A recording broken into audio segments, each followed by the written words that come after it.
BNP চেয়ারপারসনের উপদেষ্টা advocate Fazlur Rahman বলেছেন, ভারত সরকার যা করেছে আমরা কিছুতেই তাদের সমর্থন করতে পারি না। শেখ হাসিনাকে তারা অন্যায়ভাবে ক্ষমতায় রাখার চেষ্টা করেছে।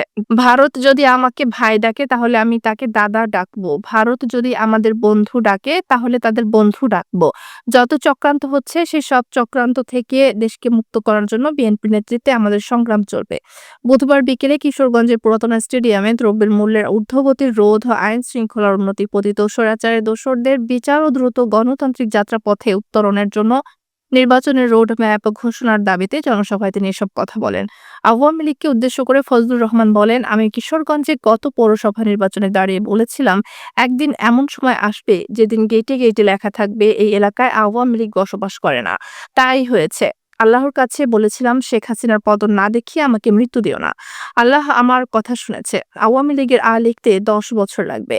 জনসভায় বিএনপি কেন্দ্রীয় কমিটির সাংগঠনিক সম্পাদক ও কিশোরগঞ্জ জেলা বিএনপির সভাপতি শরীফুল আলম সহ সাংগঠনিক সম্পাদক ও ময়মনসিংহ মহানগর বিএনপির যুগ্ম আহ্বায়ক আবু ওয়াহাব আকন্দ, শেখ মুজিবুর রহমান ইকবাল,